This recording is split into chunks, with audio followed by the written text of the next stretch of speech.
오늘 저는 누가복음 2장 48절에서 50절 말씀을 가지고 우리의 손을 놓는 봉사를 배움이란 제목으로 한번 말씀을 나누겠습니다. 하나님께 받는 우리의 축복은 교회 생활을 통하여 나타납니다. 그래서 우리가 올바른 합당한 교회 생활을 하면 하나님의 축복은 누려지게 되어 있습니다. 그래서 우리가 교회 생활에 대한 강조를 많이 하고 있죠. 또 2023년도 우리가 합당한 교회 생활을 할 때 하나님의 오죽 능력을 누린다.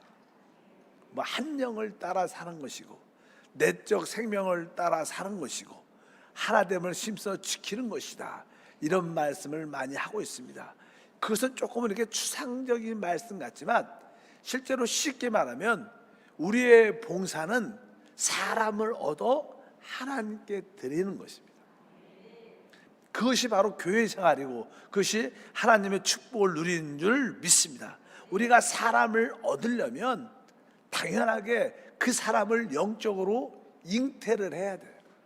그리고 때가 되면 그 아이를, 그 사람을 출산시키는 거죠. 그래서 우리는 이 복음서를 통해서 어떻게 신약의 봉사가 이루어지는가? 그래서 신약의 봉사의 의미는 바로 그리스도를 잉태하고 바로 출생시키는 것이다. 이런 의미로 설명을 하고 있습니다. 그래서 특별히 신약의 봉사의 첫 번째 마리아의 봉사에 대한 언급을 했었고 두 번째 바로 요셉의 봉사가 필요하다. 이 마리아의 봉사는 바로 성령으로 말미암아 잉태됐을 때 바로 그 모든 성령의 말씀에 순종하는 것입니다. 마리아는 성령이 와서 말씀하실 때 나는 주의 여종이 오니 주의 말씀대로 이루어지기를 원합니다. 우리의 봉사는 바로 성령이 우리 기도 가운데 누구누구를 품으라는 마음을 주실 거예요. 그 사람을 기억나게 할 거예요. 그것은 바로 성령 안에서 그분을 우리가 영적으로 잉태하는 것입니다. 사실 잉태하는 것은 생명을 잉태하는 것이죠. 우리 그리스도가 생명이시고 바로 그리스도를 통해서 구원받은 사람들이 생명의 모든 것이 되는 줄 믿습니다. 그래서 바로 우리는 마리아처럼 성령을 통하여 한 사람을 우리 마음에 잉태를 해야 됩니다. 그렇다고 이제 잉태만 해서 모든 것이 이루어지는 것이 아니라 바로 그 잉태를 도울 수 있는 동력자 요셉이 필요하다. 만약에 마리아가 잉태만 했다면 아이를 낳기가 쉽지 않죠. 처녀가 혼자 잉태해갖고 어디서 아이를 낳겠습니까? 그래서 바로 요셉은 자기 아내로 받아들이고 또 하나님의 뜻 가운데 베들레헴으로 또 이끌고 인도하고 결국 핍박과 또 이렇게 박해가 있을 것을 예상하고 애굽으로 내려갔다가 다시 또 이스라엘로 돌아와 나중에는 이 나사렛에 정착하는 그런 모습도 다 요셉의 동력이 있었기 때문에 그리스도를 잉태하고 성장시킨 겁니다. 우리는 분명히 알아야 됩니다. 우리가 어떤 사람을 품고 있을 때 그 혼자의 힘이 아니라 나와 함께 동역하는 누군가 있어야 그분과 함께 그 영혼을 우리가 출산시키고 성장시키는 은혜가 함께 할 줄 믿습니다. 그래서 사람의 잉태도 중요하지만 바로 동역도 필요하다. 그래서 우리는 마리아를 통해서 잉태하는 봉사, 요셉을 통해서 동역하는 봉사. 그래서 하나님께서 기관으로 또 교구와 지역으로 부서로 서로 동역자를 이렇게 만들어 주십니다. 그래서 참된 신앙생활은 혼자 할 수 있지 않는 겁니다. 이렇게 합당하게 바로 서로 잉태와 서로 동역을 통해서 이런 가정을 통할 때 바로 그리스도 사람의 영혼이 출생하고 낳는 그런 역사가 함께 한다. 실제로 이제 우리가 사람을 잉태하고 출생하고 구원받게 하고 또 그를 어떻게 영적으로도 이제 성장시켜야 돼요. 이것이 진정한 봉사입니다. 그러니까 사람에 대해서 무조건 교회를 데리고 오는 게 아니라 그를 잉태, 출생 그리고 그가 어떻게 성장을 시키는 거예요. 근데 성장시킬 때 아주 중요한 요소가 오늘 내용입니다. 그것은 다른 것이 아니라 이제 어느 정도 그 사람이 성장을 했을 때 우리는 그 사람을 놔줘야 돼요. 손을, 그 사람의 그동안 섬겼던 모든 것에 대해서 우리가 손을 놓을 필요가 있습니다. 이제 성경을 보게 되면 그런 이야기가 기록되어 있습니다. 예수님이 이제 태어나시고 또 나사렛에서 쭉 사시다가 그 부모들은 항상 유월절이 되면 예루살렘으로 올라갔었어요. 근데 그가 예수님이 한 12살쯤 됐을 때 부모와 함께 예루살렘에 올라간 거예요. 거기서 하나님을 경배하고 또 거기서 또 많은 사람들을 만나고 하나님을 기뻐하고 축제의 시간이죠. 축제, 누림이 있고 축제, 하나님을 만난다는 그 기쁨과 또 많은 사람들과 교제하고 아주 뵙고 또 그러다가 이 부모가 당연하게 아들 예수가 자기의 부모를 따라오는 줄 알았는데 쭉 가다가 보고 뒤돌아보니까 아이가 없는 거예요. 아이가 없어. 놀랬죠. 부모 입장에서 여러분들이 혹시 교회나 아니면 어린이 공원 아니면 대공원 그런 데 있잖아요.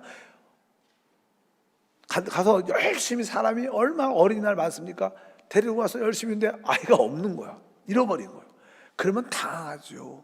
아마 이 부모도 마리아가 요셉도 당연하게 따라올 줄 알았는데 없는 거예요. 다시 돌아갔어요. 성경에 그냥 거기에 대해서 그냥 쭉 기록이 돼 있습니다. 그래서 그냥 다시 3일이 지나서 뒤돌아차니까 없어. 그래서 다시 한번 예루살렘 성에 올라가니까 예루살렘에 거기 있는 것을 보게 됐어요. 깜짝 놀랐죠. 그래서 그냥 성경에 이렇게 써 있습니다. 오늘 2장 48절과 49절에 그의 부모가 보고 놀라며 그의 어머니는 이르되 아이야 어찌하여 우리에게 이렇게 하였느냐 보라 내 아버지와 내가 근심하여 너를 찾았노라. 예수께서 이르시되 어찌하여 나를 찾으셨나이까 내가 내 아버지 집에 있어야 될 줄 알지 못하셨나이까 하시니. 아주 그 어린 예수가 아주 이해하지 못하는 그런 말을 딱 하는 거예요. 뭐 아마 헤어진 지 3일 정도 됐고 찾았는데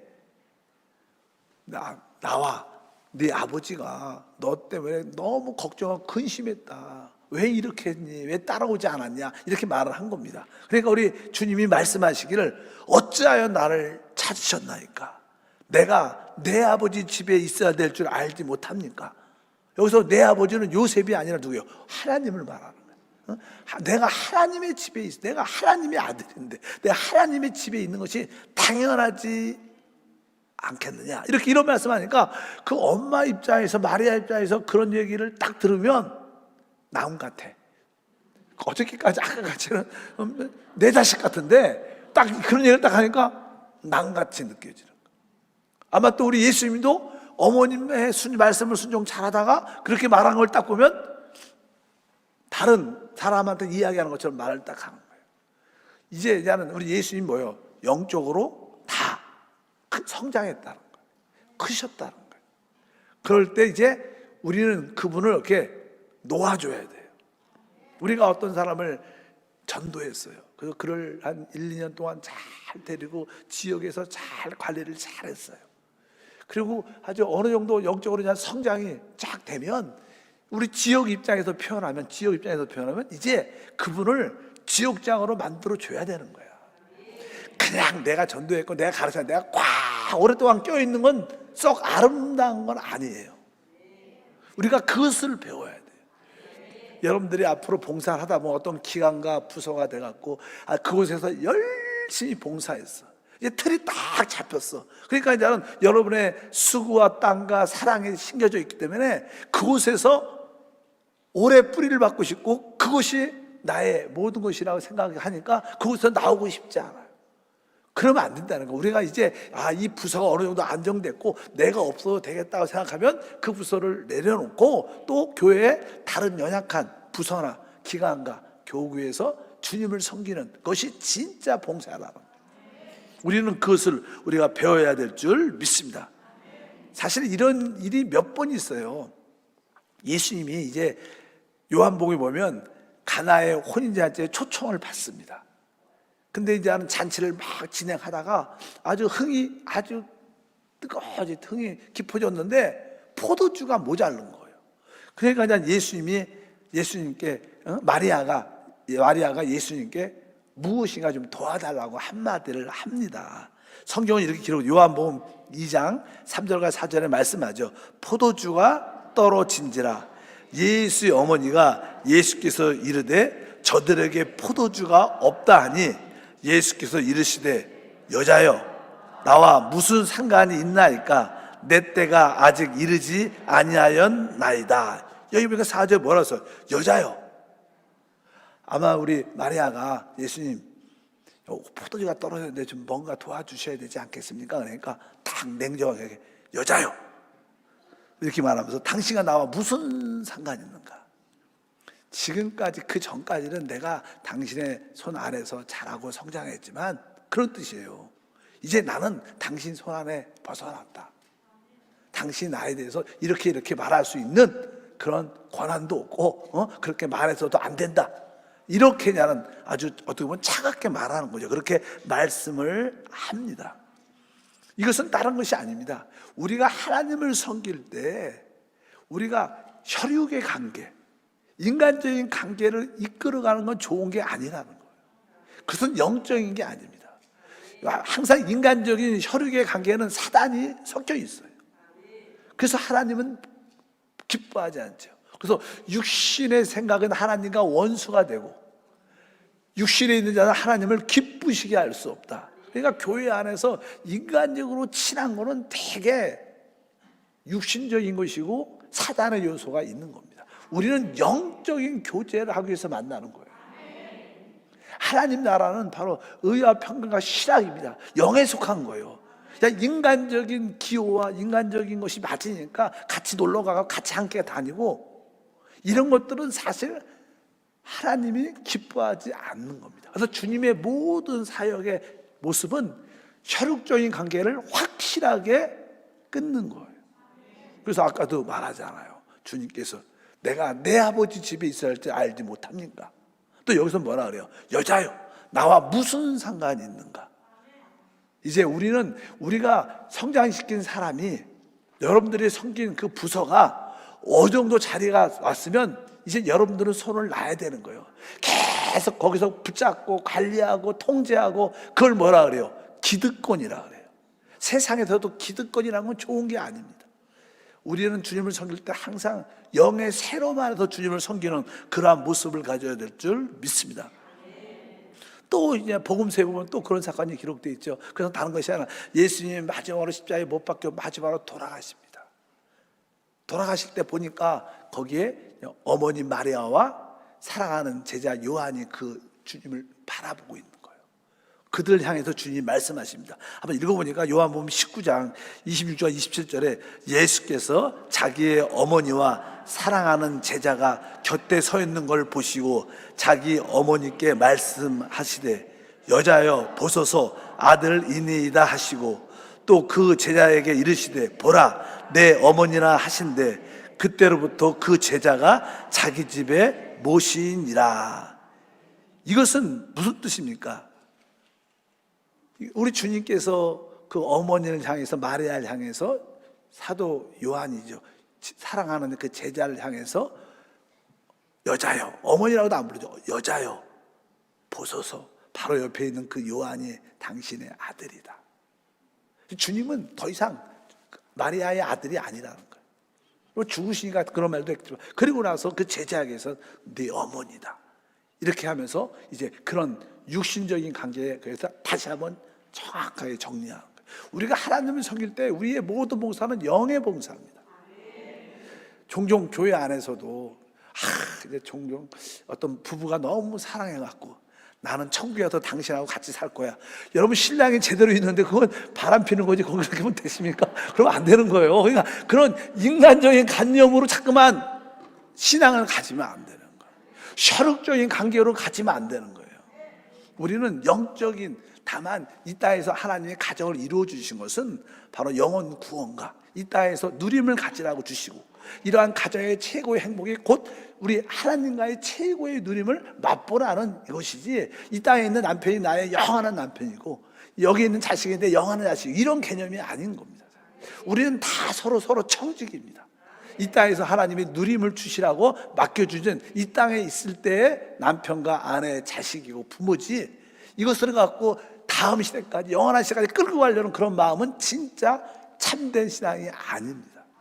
그것을 분명히 우리가 깨달아야 됩니다. 우리 주님의 모든 사역은 바로 그런 의미가 포함되어 있어요. 그래서 특별히 우리가 교회 생활을 할 때, 오늘 특별히 교회 생활을 할 때, 내가 어떤 한 성도를 영적으로 잉태하고 마음에 품고 우리 집사님과 권사님과 함께 동역하고 기도하고 찾아가서 복음을 전해서 그 사람을 출생시켜서 구원받게 하고 또 영적으로 잘 관리하고 어느 정도 성장을 시키면 이제 때가 되면 그 사람을 이렇게 더 이상 간섭하지 말고 이제 영적으로 컸으니까 스스로 주님을 섬길 수 있도록 같이 봉사할 수 있도록 동역자로 삼아야지, 계속 내가 관리하고 내가 붙잡고 내 배후에. 종종 어떤 사람들은 그런 사람들이 있어요. 사람을 조종하죠. 조종, 뒤에서 조종. 진짜 나쁜 겁니다. 진짜 아주 심리적인 상태가 안 좋은 사람들, 잘할 때 어떤 혼적인 마음의 상태에 그 상처가 있는 사람들이 그런 모습을 갖죠. 사람들을 뒤에서 꼭 조종하는 사람들이 있어요. 그런 사람은 진짜 신앙인이 아닙니다. 여러분들이 분별히 깨닫기를 바랍니다. 깜짝 놀라지 말고 그렇다고 그러지 말고, 그런 뜻이 아니라니까. 우리가 그런 거, 사람을 조종하려는 그런 모습을 갖는 사람들이 좋은 신앙이 아니라는 거예요. 우리는 그것을 내려놔야 돼요. 어떤 자식과 부모도 관계도 계속 자식을 조종하려고 그래요. 조종 컸는데도 계속 조종하려고. 이런 것들은 참된 성장에 문제가 있는 것들이다. 이런 것을 우리가 배워야 된다. 우리 주님은 그렇죠. 이렇게 말씀하죠. 아까 여자여, 내 때가 아직 이르지 아니하였다. 내가 아버지 집에 있어야 할 줄 알지 못했습니까?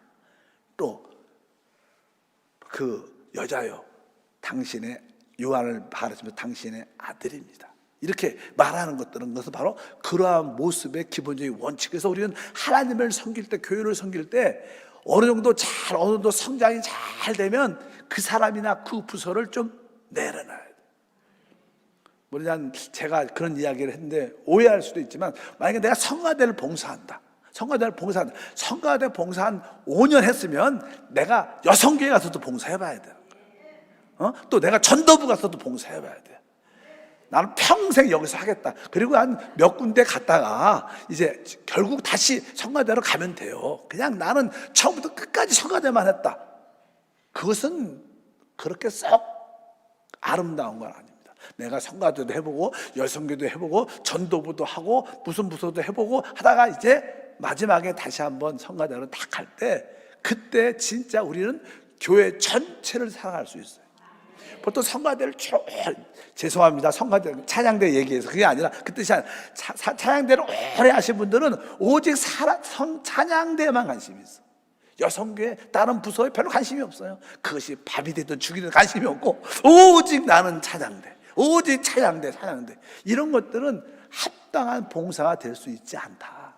이런 것도 우리가 영적으로 눈을 열어서, 왜? 우리의 축복은 합당한 교회 생활을 하면 축복을 누리게 돼 있어요. 그러니까 우리가 올바른 교회 생활을 한다는 의미에서 우리는 마레아의 봉사도 있고, 또 동역하는 동역자의 봉사도 있고, 또 이렇게 이제 어느 정도 성장이 되면, 안정이 되면 바로 또 연약한 곳에 가서 우리가 주님을 섬기는 그런 은혜가 우리 가운데 함께해야 될 줄 믿습니다. 교회 학교 교사를 오래 해도 계속 평생 하는 거, 또 다른 부서도 한번 갔다 오는 것도 괜찮지 않냐. 이래서 많은 이 모든 지체들이 여러 가지 기능을 발휘하는 것이 참 좋다고 생각을 많이 합니다. 제가 한 주 전에 들었던 이야기예요. 우리 초등부에 그 교사로 봉사하는 자매가 두 사람이 이제 오랫동안 봉사했죠. 그런데 어느 날 여러분 잘 알아요. 은진 집사가 있고 진아라는 집사가 있어. 교회학교 봉사를 많이 하고, 우리가 교회학교 주간 찬양회 때도 앞에서 찬양도 하고 봉사를 많이 했어. 근데 어느 순간에 그 봉사를 내려놨어요. 그래서 왜 보통 사람들이 왜 새로운 전사님과 잘 안 맞나? 이런 생각을 쉽게 하잖아요. 어떤 분이. 그래서 그런가? 다른 사람 이런 질문도 있을 텐데 나중에 들었어요. 이제 그 두 여자매가 서로 이야기를 했나 봐. 어떤 얘기냐면 우리가 교회 학교에서 가장 열심히 오래됐고 가장 앞에서 봉사하는 거예요. 근데 우리가 있으면 계속 이렇게 올라오는 봉사자 우리 교사들이 앞에 설 기회가 없는 거야. 그리고 한번 교회 학교를 교구장을 도와서 사역자를 도와서 이렇게 도와줄 기회가 별로 생각보다 왜? 워낙 잘하는 사람들이 있으니까 다른 사람들은 잘 일어서지 못하니까. 그래서 둘이서 기도 가운데 우리 작년까지만 하고 그만두자. 그래갖고 정말로 둘이 그만뒀어요. 그만두고 보니까 한 분은 새신자로 들어갔어. 그래서 나도 의아했어. 새신자? 그 한 분은 이렇게 나는 카레스에 가서 봉사를 이렇게 하게 된, 카레스가 아니다. 푸니마죠. 푸니마에 가서 봉사를 책임을 맡고 뭘 맡았어. 근데 그 마음의 자세가 우리가 빠지면 앞으로 새로운 일꾼들이 일어나서 주님을 섬기는 그런 모습을 갖는다. 그래갖고 요번에 우리가 지난주에 교회학교 주간, 우리 유스 주간, 또 초등학교 우리 주간 같이 예배를 드렸잖아요. 그러니까 거기 앞에 찬양 인도하고 나온 사람들이 다 옛날엔 그 두 사람이 주로 보였었는데 이 두 사람이 빠지니까 새로운 일꾼들이 나와서 찬양, 그 모습이 너무나 아름다워.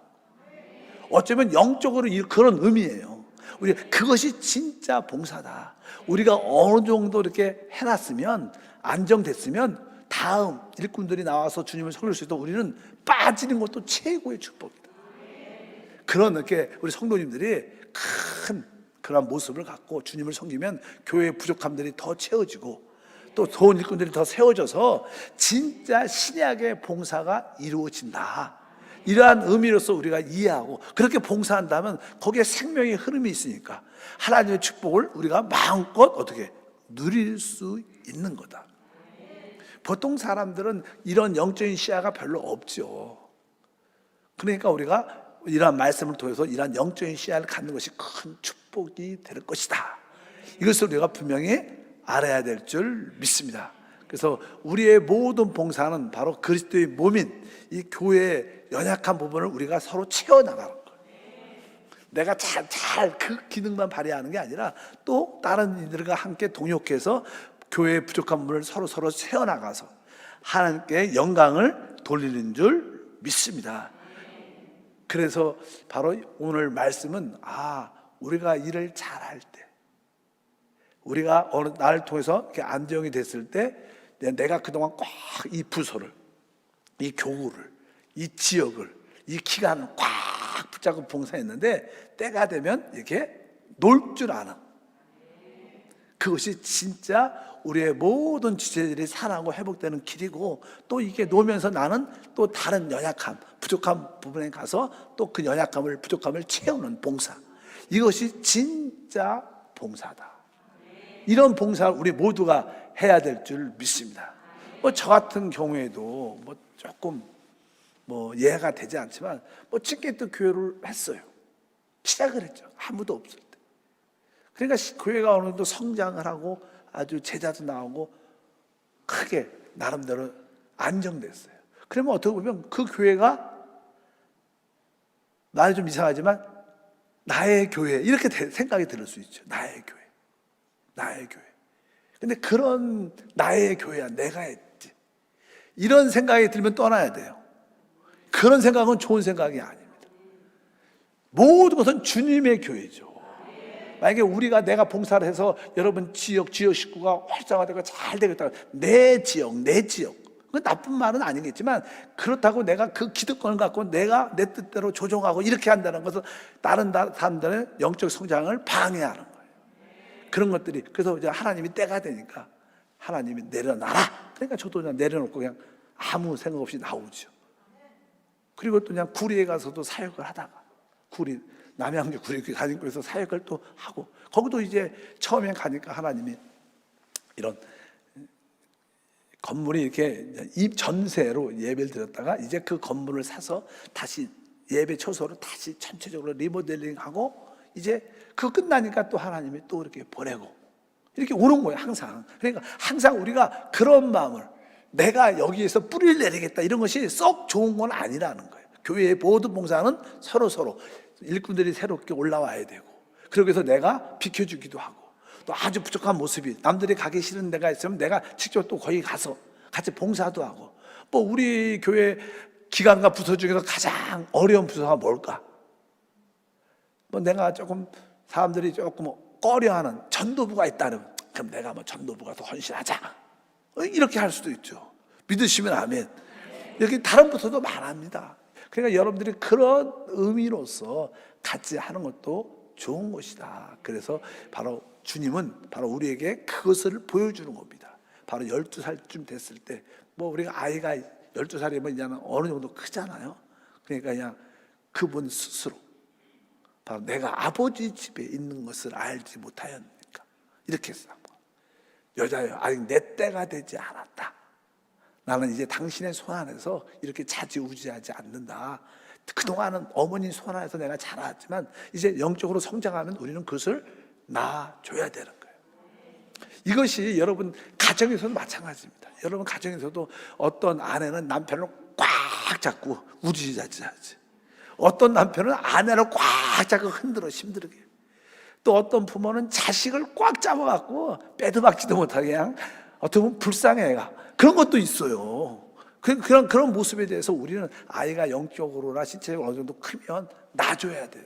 그래야지 그 아이가 좀 연약해서 잘 못할 것 같지만, 그래야지 그가 진짜 자립하고 성인으로서, 영적인 성인으로서 그가 합당한 생활을 할 수 있도록 우리는 이끌어줘야지. 그게 진짜 봉사고, 그래야 진짜 남을 의지하지 않는 하나님에 대한 신앙도 바로 올바로 쓸 수 있는 그런 사람이 되는 것을 여러분들이 분명히 알아야 될 줄 믿습니다. 그래서 우리는 혈육적인 관계, 인간적인 그런 관계를 넘어서야 돼요. 아직까지 교회 생활 하는데 누구하고 친하고 인간적인 그런 관계로 모이고 만나고 이렇게 한다면, 우리가 영적인 관계로 만나면 좋죠. 같이 기도하고 찬양하고 같이, 그래서 간증하면서 같이 식사하고. 근데 다른 의미로서 서로 친해갖고 이렇게 다닌 것은 그건 영적으로 합당치 않은 것입니다. 예수님도 사역을 시작하실 때 어떻게 보면 예수님의 마리아나 예수님의 가족들과 함께 하지 않았어요. 함께 하지 않았습니다. 확실하게 주님은 혼자 사역하셨어요. 왜? 혈육적인 그런 관계를 끊었다는 거예요. 그것은 되게 인간적으로는 좋을지만 영적으로는 합당치 않은 겁니다. 그래서 이제 하루는 주님이 사역을 하는데 어떤 사람이 와서 말하죠. 우리가 우리의 가운데 당신의 어머니도 있고 당신의 형제들이 같이 있습니다. 이렇게 말을 했어요. 그러니까 주님이 아주 냉정하게 이렇게 말씀합니다. 마태복음 12장 48절, 말하던 사람에게 대답하여 이르시되 누가 내 어머니며 내 동생들이냐 하시고, 바로 하나님의 뜻을 행하는 자가 내 어머니요 내 동생이다 이렇게 말합니다. 이것은 우리 주님의 모든 사역은 영적인 사역이기 때문에 혈육적인 그런 관계는 확실히, 여러분들의 신앙이 지나보십시오. 항상 그런 인간적인 관계, 혈육적인 관계로 갖고 참 봉사를 하면 항상 나중에 문제가 생겨갖고 서로 상처받고 서로 힘들어지는 경우가 많습니다. 그래서 우리가 합당한 봉사가 이런 것이구나, 신약의 봉사는 어떤 것을 의미하는가, 그것을 여러분들이 분명히 알아야 될 줄 믿습니다. 그래서 우리 스스로도 이제 우리가 양육하고 세운 그 사람이 어느 정도 쓰면 그 사람을 영적으로 놔줘야 돼요. 나는 새 사람을 사면 돼. 새 사람을 전도해서 새 사람을 또 양육하고 새 사람을 키우면 되는 거예요. 그리고 그냥 그분도 그렇게 할 수 있도록, 그래야지 그분도 영적으로 성장해 줄 수 있다. 그래서 우리 모든 지역 같은 경우에는 진짜 한 2, 3년 되면, 3, 4년 되면 꼭 지역장을 만들어서 내보내줘야지 어떻게 보면 진짜 봉사다.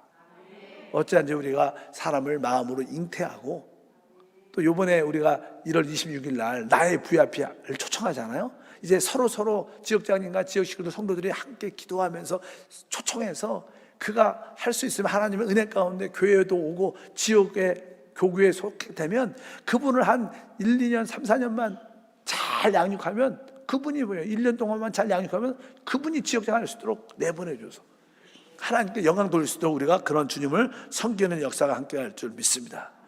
근데 우리가 봉사할 때 한 가지 더 기억해야 될 것은, 너무 아주 크고 놀랍고 위대한 일 관점으로 일을 하면 안 돼요.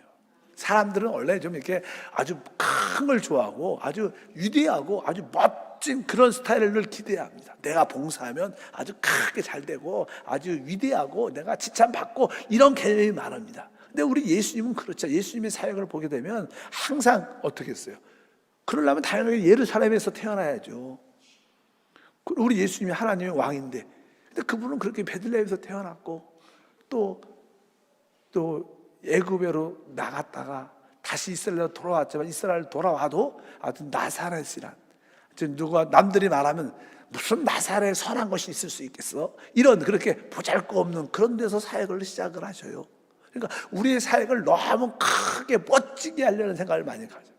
우리가 조금 작고 보잘품 없을까 하도 우리가 진짜 사람을 살리고 회복하는 그 한 영혼을 귀하게 여기는 그런 마음을 갖고 우리가 주님을 섬길 때 우리의 봉사 섬기면 하나님의 축복이 함께 할 줄 믿습니다. 너무 크고 남들한테 드러나고 이런 것들은 쇼죠, 쇼. 그런 것들은 쇼니까 그런 것들은 하나님이 기뻐하지 않는 것이고 분명히 아시길 바랍니다.